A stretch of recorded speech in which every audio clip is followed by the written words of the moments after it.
एक बार स्वामी जी के देह त्याग के बाद श्री माँ शारदा देवी कई वर्षों तक बेलूर मठ नहीं आई थी।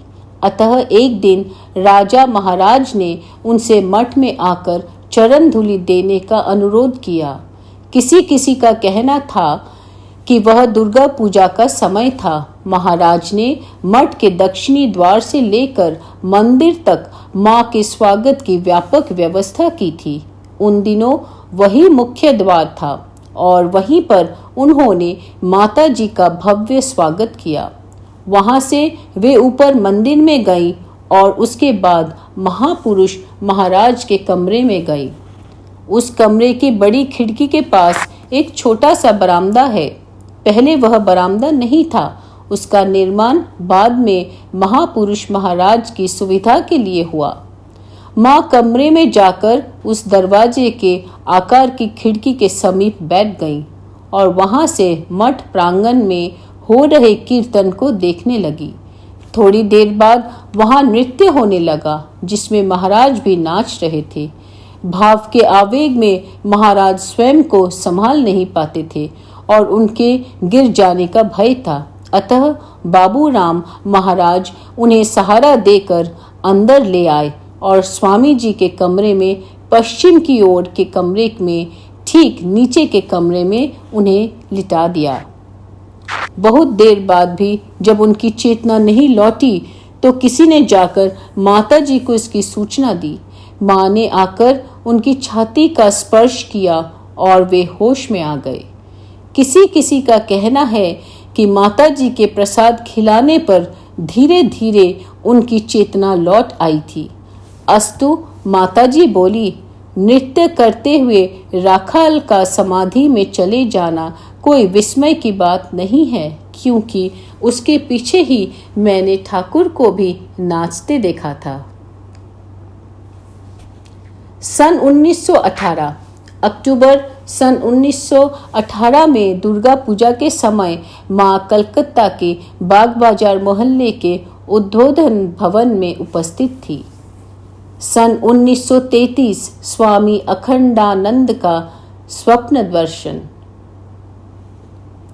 स्वामी जी के देहांत के बाद स्वामी अखंडानंद संभवतः सन 1933 में दुर्गा पूजा के लिए बेलूर मठ आए थे। पूजा के दिनों में वे घोर रात्रि को स्वामी जी के कमरे के सामने बैठकर दुर्गा नाम का पाठ करते थे। पूछने पर कहते कि स्वामी जी को सुना रहे हैं। षष्ठी की रात को उन्होंने सपने में देखा कि स्वामी जी उनके सामने आविर्भूत होकर उन्हें कह रहे हैं, गैंजेस, मेरे कपड़ों में से नैफ्थलीन की गंध क्यों आ रही है? आज मुझे नए कपड़े नहीं पहनाओगे क्या? बंगाल में दुर्गा पूजा उत्सव में नए कपड़े पहनने की रीति प्रचलित है। यह स्वप्न देखकर अखंडानंद चौंक कर उठ गए और पुजारी को नींद से उठाकर बोले, तुरंत स्वामी जी के लिए नए वस्त्र ले आओ। उसके बाद स्वामी जी का कमरा खोलकर धूप जलाया गया। पुजारी ने लाए नवीन कपड़ों पर आगरू छिड़क कर दिया। उन्होंने स्वयं स्वामी जी के चित्र को निवेदित किया और पुजारी से मंगलारती करने के लिए कहने लगे। यह सुनकर पुजारी ने विस्मित होकर कहा, महाराज, अभी तो रात के 2:30 बज रहे हैं।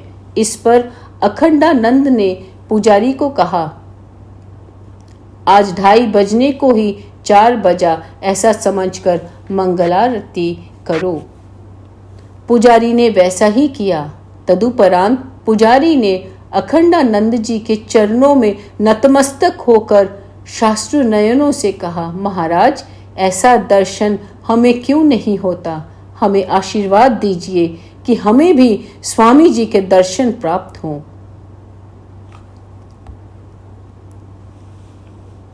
सन 1967 महासमाधि के दिन पूर्व सारगाछी आश्रम में निवास करते समय स्वामी अखंडानंद को स्वप्न में वासंती पूजा करने का आदेश मिला था, परंतु उन्हें ऐसा लगता था कि जब उनके पहले के 2 अध्यक्षों का वासंती पूजा का अपूर्ण संकल्प लिए हुए ही देहत्याग हो गया, तब उनके भाग्य में भी शायद वैसा ही लिखा हो सकता है।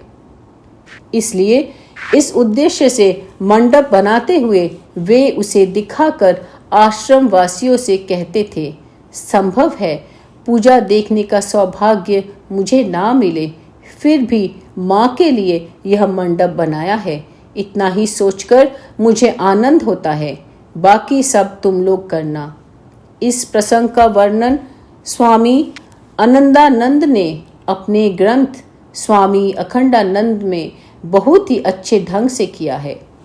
11 जनवरी को प्रातःकाल गंगाधर महाराज के कमरे में प्रणाम करने जाने पर उन्होंने एक एक कर प्रायः सभी से फुसफुसाते हुए कहा, भोर में मैंने स्वप्न देखा, ठाकुर कह रहे हैं कि दुर्गा पूजा कर। मैंने कहा, कहाँ दुर्गा पूजा, उसमें तो अभी काफी विलंब है। इस पर वे बोले, तो फिर वासंती पूजा कर। तभी मैंने देखा कि बकुल वृक्ष के नीचे की कुटिया में माँ की मूर्ति झलमला रही है और ठाकुर उस पार के बरामदे से देख रहे हैं। माँ के नाम पर कितने ही लोग आए हुए हैं, क्या ही आनंद हो रहा है। पूजा के नाम पर सभी आश्रम वासियों को आनंद से उन्नत होते देखकर वे बोले, अरे कब तक हूँ मालूम नहीं। महाराज स्वामी ब्रह्मानंद बोले, वासंती पूजा करूँगा, पर उसे देखकर नहीं जा सके। दादा स्वामी शिवानंद भी नहीं देख सके। अब देखो मेरा ही क्या होता है। यह सुनकर सभी आश्रम वासियों तथा समवेत भक्तों के मन में एक अज्ञात विपत्ति की छाया आ पड़ी। फिर महाराज का शरीर भी खूब दुर्बल हो चुका था। प्रायः ही वे स्नान नहीं करते और रात में केवल थोड़ा सा फल का रस ही लेते थे। इन सब के बावजूद वे सारगाछी आश्रम के समस्त कार्यों को देख रेख करते थे। सुबह शाम पहिए वाली गाड़ी में बैठा कर उन्हें पूरे आश्रम प्रांगण में घुमा कर लाया जाता था। उनके कुसुम कोमल हृदय को भक्तों का यह निरानंद भाव सहन नहीं होता था। इसलिए वे सर्वदा वार्तालाप, हास परिहास तथा भगवत चर्चा के द्वारा सबको एक स्वर्गीय आनंद से परिपूर्ण रखते थे। वे बालकों तथा साधु ब्रह्मचारियों को खेल कूद में भी प्रोत्साहित करते रहते थे। पौष संक्रांति के दिन उन्होंने सबके साथ मिलकर वनभोज किया। इसके लिए खिचड़ी के साथ फूल के बड़े बने थे। इस प्रकार एक दिन और आनंद के तरंगों में बीत गया। कुछ दिनों बाद ही उन्होंने कुम्हार को बुलाकर देवी की मूर्ति बनाने को कहा। मजदूर पूजा मंडप का छप्पर बनाने लगे। देवी के लिए चंदोवे की भी सिलाई हो रही थी। उस दिन का संकेत धीरे धीरे सभी लोग भूलते जा रहे थे। स्वामी ब्रह्मानंद सन 1912 कंखल हरिद्वार में और सन 1921 में मद्रास में दुर्गा पूजा का आयोजन किया था। सन 1912 को महाराज की इच्छा से कंखल में 16 से 19 अक्टूबर के बीच दुर्गा पूजा प्रतिमा में पहली बार आयोजित की गई। महाराज कुछ माह पहले ही कंखल दुर्गा पूजा की तैयारी के लिए पहुंचे। स्वामी तुरायानंद केदार बाबा और स्वामी अपूर्वानंद उनके साथ गए। माँ की प्रतिमा हावड़ा से सालकिया मोहल्ले के भक्त ले आए थे। महाराज के सेवक लक्षण महाराज पुजारी थे और स्वामी शुद्धानंद तंत्र धारक थे। लक्ष्मण महाराज को पूजा सीखने के लिए महाराज की सेवा से करीब करीब 1 महीने के लिए सेवा मुक्त किया गया था। उस उपलक्ष्य में महाराज ने एक दिन हरिद्वार के विभिन्न संप्रदाय व अखाड़ों के साधुओं को एक सामूहिक भंडारे में बहुविध व्यंजनों से परितृप्ति पूर्वक भोजन कराया। प्रतिमा विसर्जन के समय महाराज अन्य साधुओं के साथ गंगा तीर पर उपस्थित थे। 2 नौका किराए पर ली गई थी। एक नौका में प्रतिमा और दूसरे में साधुगण बैठे थे। पर महाराज गंगा तीर पर ही रहे। विजयादशमी के दिन महाराज तथा स्वामी तुरायानंद की उपस्थिति में सबको मिट्टी के कुल्हड़ में प्रथा के अनुसार सिद्धि भांग दी गई। उन दोनों महानुभावों के केवल उसे स्पर्श किया, खाया नहीं। स्वामी तुरायानंद ने उसमें दुर्गा सप्तशती का पाठ 9 दिन किया था। लगभग पूरी सप्तशती उन्हें कंठस्थ थी और बिना पुस्तक देखे ही 1 घंटे में उनका पाठ पूरा हो जाता था। शास्त्रों के मतानुसार ऐसे पाठक ही सर्वोत्तम हैं।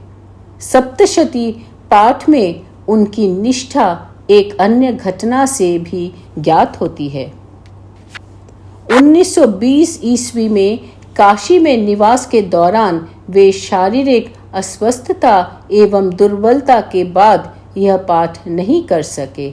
इस पर उन्होंने खेद व्यक्त हुए कहा था, इस वर्ष के अतिरिक्त पहले कभी नवरात्रि के समय चंडी पाठ छूटा हो ऐसा याद नहीं आता।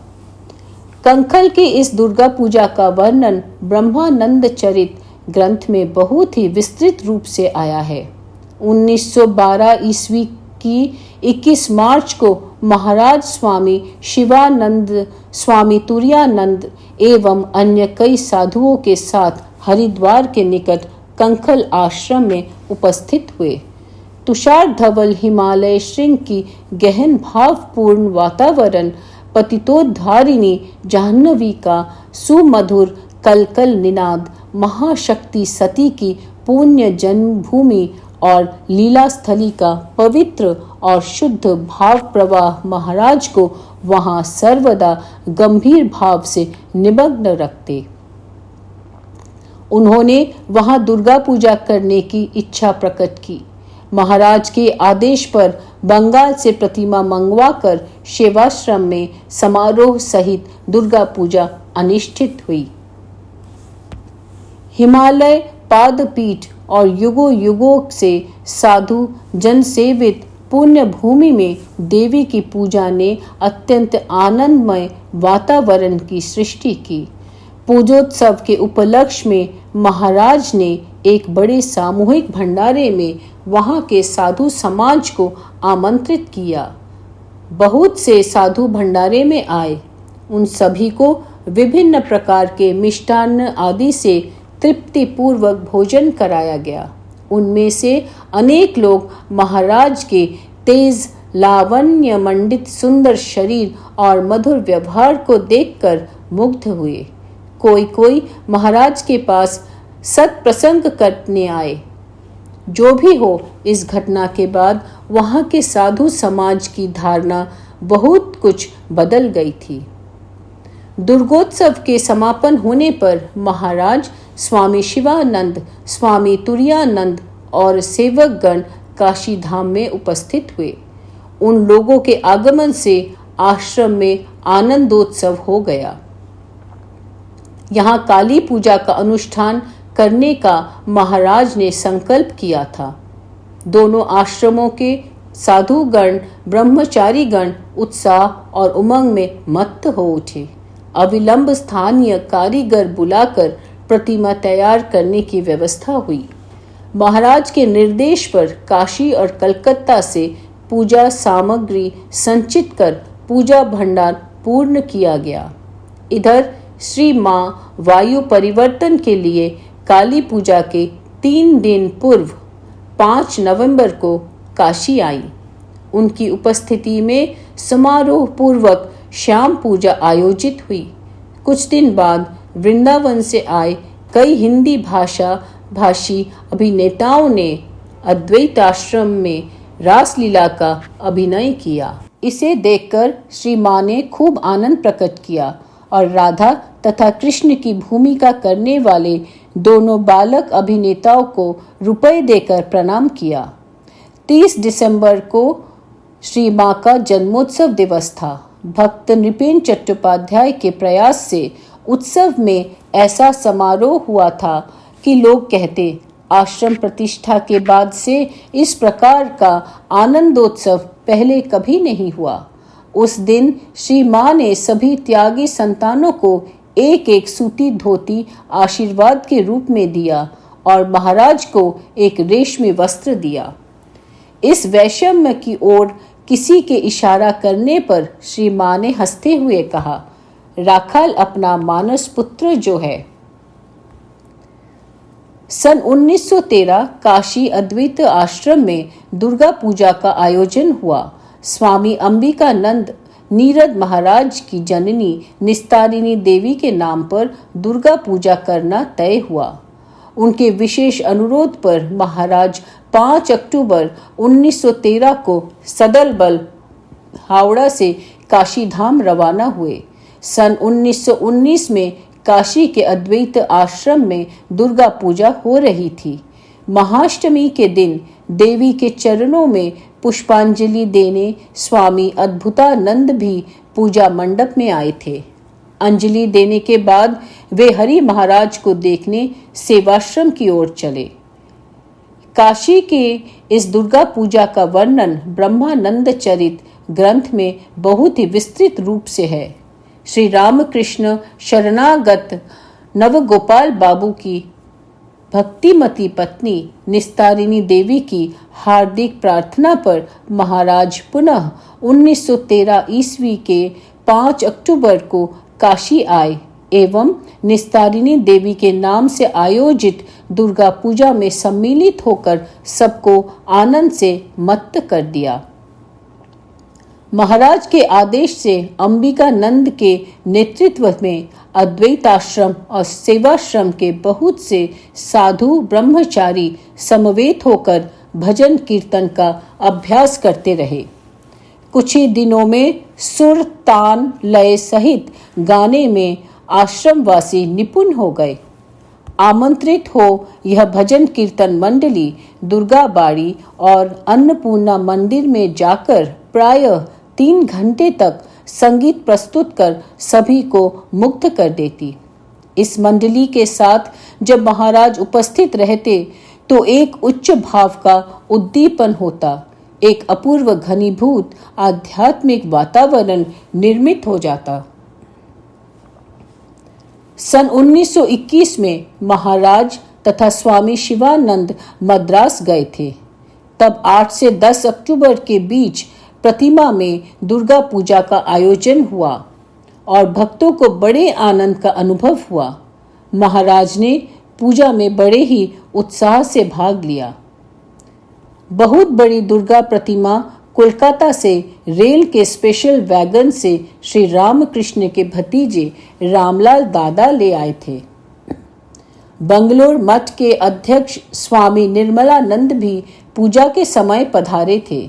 इन महानुभावों की उपस्थिति से वहां का वातावरण मानो आध्यात्मिकता से परिपूर्ण हो गया था। उसी वर्ष काली पूजा भी प्रतिमा में आयोजित की गई थी। स्वामी सर्वज्ञानंद लिखते हैं, महाराज सन 1921 में मद्रास पधारे थे। उस वर्ष महाराज की वहां प्रतिमा में दुर्गा पूजा मनाने की इच्छा थी। कोलकाता से दुर्गा प्रतिमा लाई गई।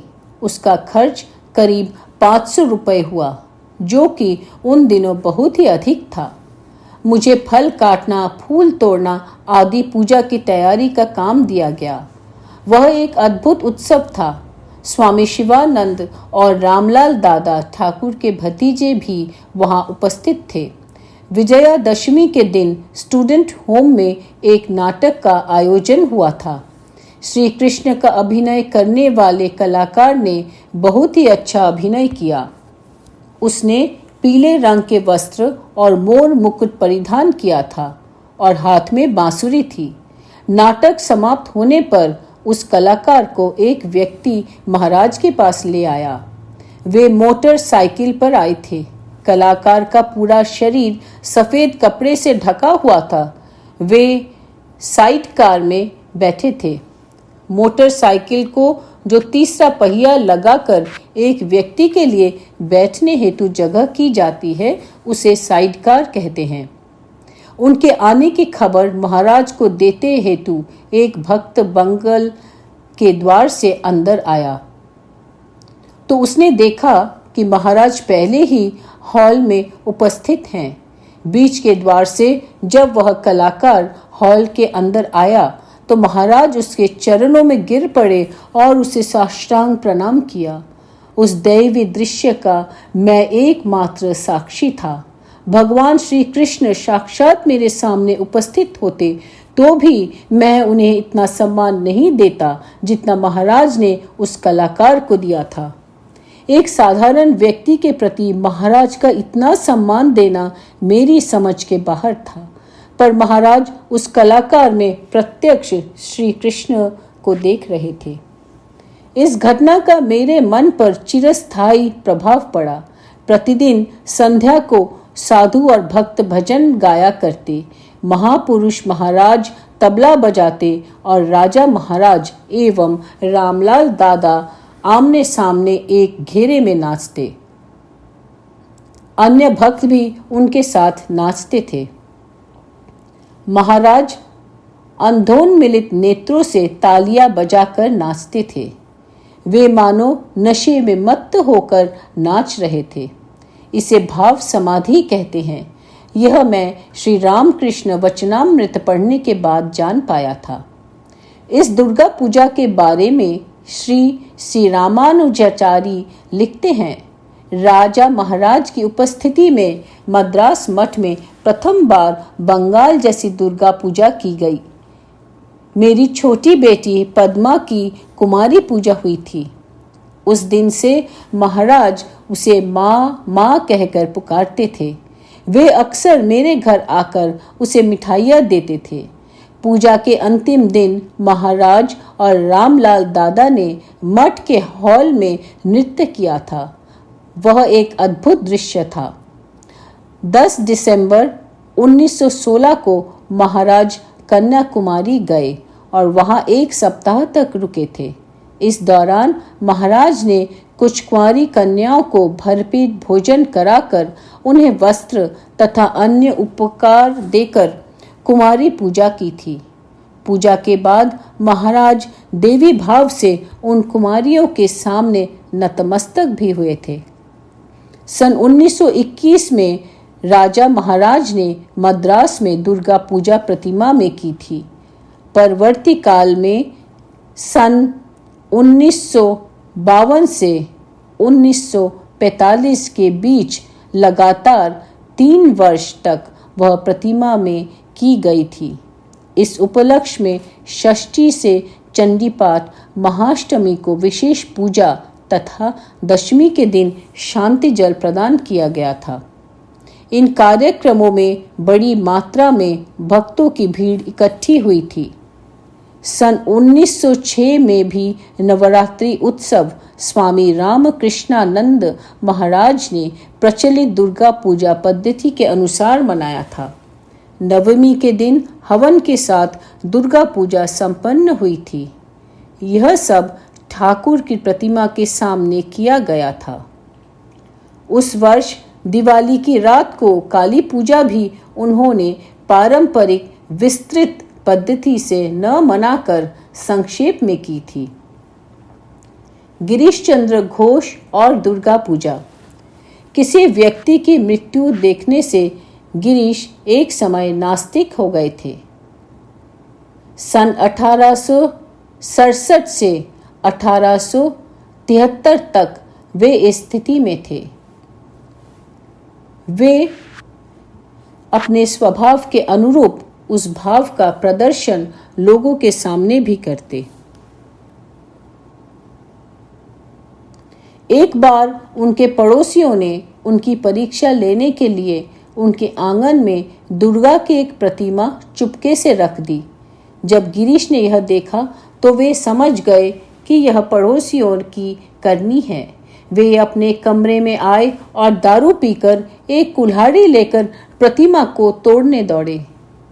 कोई भी उनके पास आने की हिम्मत नहीं कर रहा था।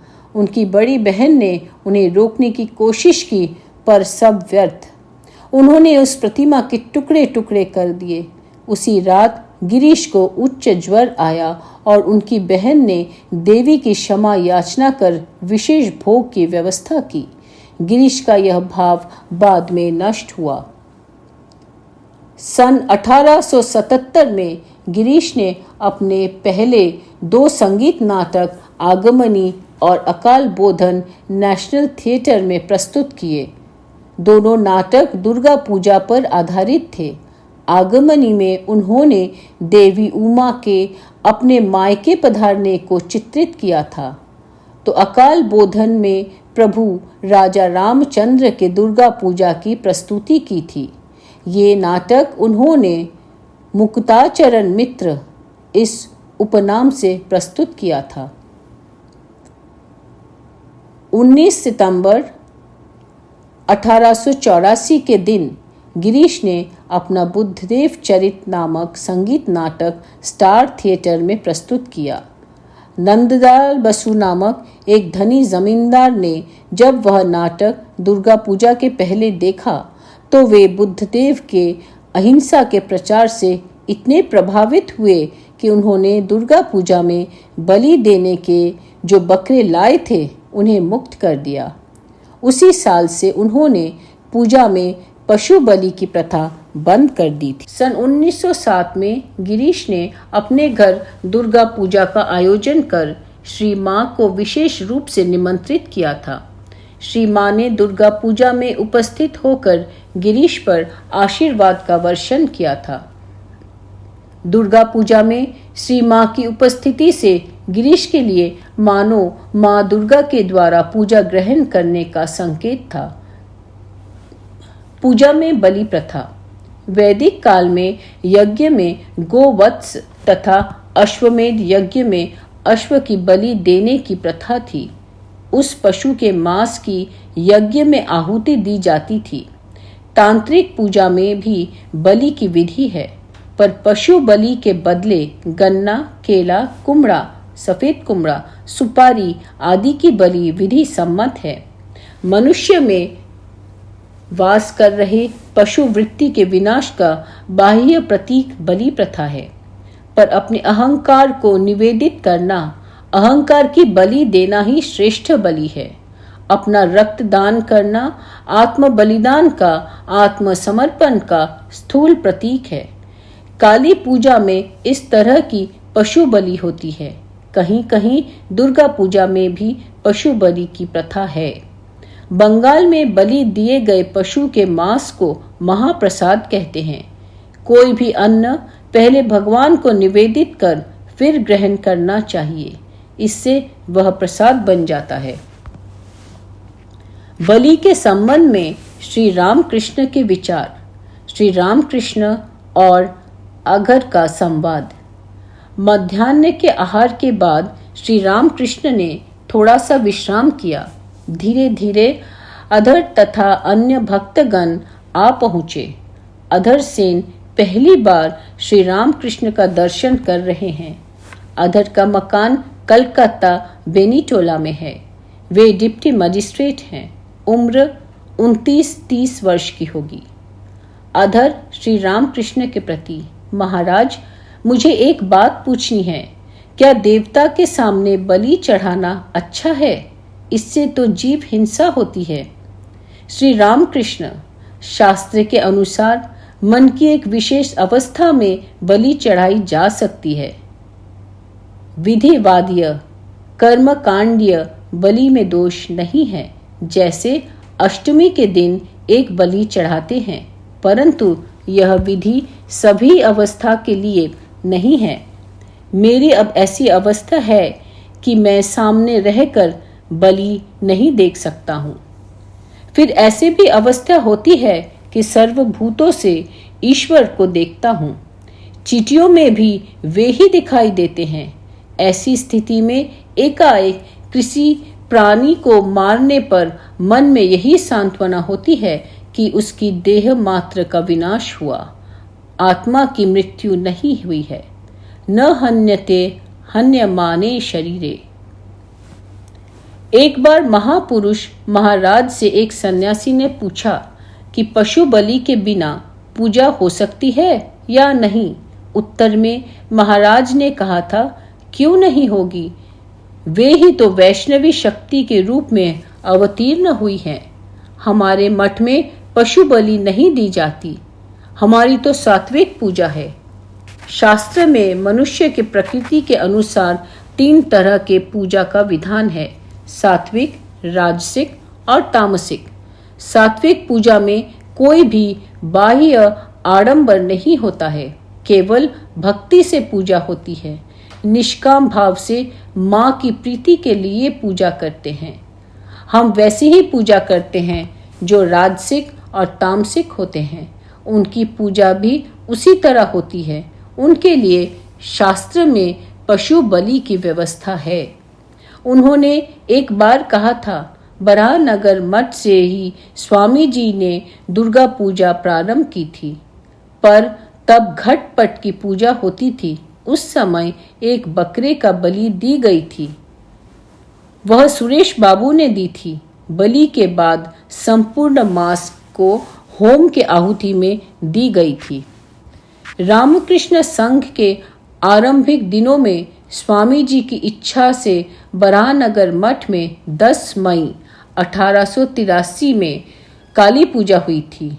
तंत्र मतानुसार पूजा, होम तथा बकरी की बलि दी गई थी। इस बलि के कारण कुछ लोगों ने तीव्र प्रतिक्रिया की थी। स्वामी जी ने आश्वस्त करते हुए कहा था, साधना के लिए यह अंतिम बार है, इसके बाद नहीं दी जाएगी। 1901 में जब बेलूर मठ में पहली बार प्रतिमा में दुर्गा पूजा की गई थी, तब स्वामी जी बलि देना चाहते थे, किंतु बहुत से लोगों को इससे दुखित होते देखकर श्री माँ ने कहा था, इन सबको इससे दुख हो रहा है तो बलि नहीं देने से भी होगा। तब से रामकृष्ण संघ में दुर्गा पूजा में बलि नहीं दी जाती। श्री रामकृष्ण और माँ शारदा देवी ने तांत्रिक पूजा के पशु बलि के शास्त्र विधान को अस्वीकार या अपमान नहीं किया, पर ऐसा करने की अनुमति भी उन्होंने नहीं दी थी। रामकृष्ण संघ के 12वें अध्यक्ष स्वामी भूतेशानंद जी महाराज पुराने इतिहास के साक्षी थे। उन्होंने अपने श्री रामकृष्ण भाव आंदोलन में माँ शारदा का अवदान नामक एक व्याख्यान में कहा था, एक बार स्वामी जी ने मठ में बलिदान किया। माँ ने सुनकर पूछा, किसने किया? नरेंद्र ने किया। बोली, बाबा अब नहीं करना, अब यह नहीं चलेगा। माँ की एक ही बात से स्वामी जी शांत हो गए। इतने तीक्ष्ण बुद्धि संपन्न स्वामी जी, जिन्होंने ठाकुर को भी बातों को एक बार भी कभी नहीं माना, माँ ने जैसे ही कहा मस्तक झुका लिया, बलि बंद हो गई। होम। प्राचीन भारत में वैदिक युग में यज्ञ एक प्रधान धार्मिक अनुष्ठान था, किंतु आज पूजा होम समगोत्रीय अनुष्ठान है। पूजा में जैसे विविध कामनाओं से देवता को मंत्रोच्चार के साथ विभिन्न वस्तुएं जैसे फूल, बेलपत्ता, नैवेद्य आदि देवता के सामने रखे पात्र में अर्पित की जाती है, वैसे ही होम में विभिन्न वस्तुएं होम की अग्नि में अर्पित की जाती है। प्राचीन काल में अग्नि को देवता का मुख समझते थे। मंत्रोच्चारण के साथ देवता को निवेदित द्रव्य को अग्नि उस देवता के पास पहुंचा देगा, ऐसा विश्वास था। अग्नि शक्ति का बाह्य प्रकाश है, इसलिए अग्नि को समर्पित करना अर्थात महाशक्ति को प्रत्यक्ष समर्पित करना है। जिस देव या देवी के नाम से होम किया जाता है, उसके नाम से ही अग्नि का नामकरण होता है। दुर्गा पूजा में जो होम होता है उसे सप्तशती होम कहते हैं। देश देशांतर में दुर्गा पूजा में देश देशांतर की अधिष्ठात्री देवी को प्रणाम निवेदित किया जाता है। वे सब माँ दुर्गा के अंश स्वरूप हैं। भारत के बाहर भी विभिन्न काल खंड में देवी की उपासना या मातृ पूजा की जाती है, जैसा कि ग्रीस की रूही देवी, एशिया माइनर, इटली आदि देश की शिविली देवी, इजिप्ट की इस्तार देवी और आइसिस देवी, भूमध्य सागर के क्रीट द्वीप की सिंह वाहिनी देवी, जापान की चनष्टी देवी, चीन के कंटा न शहर के बौद्ध मंदिर की शतभुजा देवी, आज भी कई जगह इन सब की पूजा होती है। इन सब देवियों की आकृति देवी दुर्गा से मिलती जुलती है और वहाँ के दुर्गा पूजा के प्रभाव देखने को मिलता है।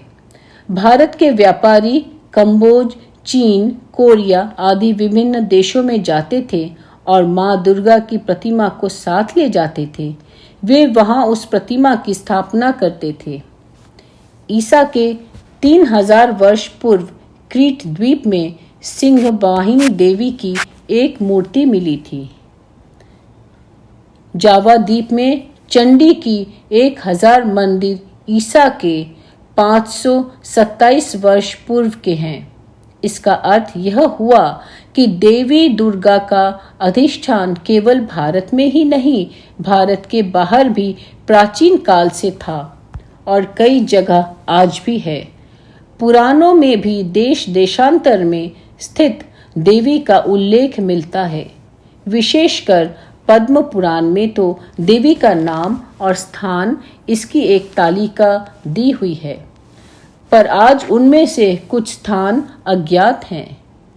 बृहन्नंदिकेश्वर पुराण में भी ऐसी ही एक तालिका दी हुई है, जिसके अनेक स्थान आधुनिक काल में परिचित है, पर देवी भागवत की तालिका अलग है। भारतीय तंत्र शास्त्र में भी देश देशांतर में देवी का उल्लेख मिलता है। कहीं कहीं देवी दुर्गा भीम, चंडी, चंडिका आदि नाम से पूजित होती है। 51 शक्तिपीठों में जो काली अधिष्ठित हैं, उनको छोड़कर तंत्र में अनेक देवियों का उल्लेख है, जो देवी दुर्गा जैसे ही हैं। कहीं कहीं देवी ने स्थानीय अधिष्ठात्री देवी का रूप ग्रहण किया है, जैसे बंगाल के बांकुड़ा जिले में उत्तरबार ग्राम में 10 भुजाशीला मूर्ति है, जो झगड़ा भंजनी देवी के नाम से परिचित और पूजित हैं। विष्णुपुर के राजा के यहाँ महामारी की देवी खच्चर वाहिनी के नाम से पूजित हैं। वे मृण्मयी मूर्ति में अधिष्ठित हैं और उनकी शारदीय दुर्गा पूजा के समय महानवमी के दिन विशेष रूप से पूजा होती है। हिंदुओं की देवियां बौद्ध तंत्र में प्रवेश कर वहां एकीभूत हुई हैं। हिंदुओं की उमा, हिंग लक्ष्मी उमा, चंडिका लिंग काली, वसुंधरा आदि देवियों का रूपांतर हमें बौद्ध तंत्र में चंडिका, वज्रबाराही, वज्रयोगिनी, भट्टारिका, आर्यतारा, महामायूरी, जंभला, हेरुका आदि नामों में हुआ है। देश देशांतर में हमें जो चंडिका देवी का उल्लेख मिलता है, उसका पौराणिक चंडी के साथ कोई संबंध नहीं है। बहु शताब्दियों के क्रम विकास के बाद आज यह देवी रूप में प्रतिष्ठित हुई हैं। मार्कंडेय पुराण के अनुसार दुर्गा पूजा में चंडी पाठ आवश्यक बताया गया है। सारांश: अंत में यही महिषासुर मर्दिनी देवी का आवाहन तथा आराधना है। हमारे अंतर जगत और बहिर्जगत के असुर रूपी अशुभ शक्ति के वध की ही आराधना है।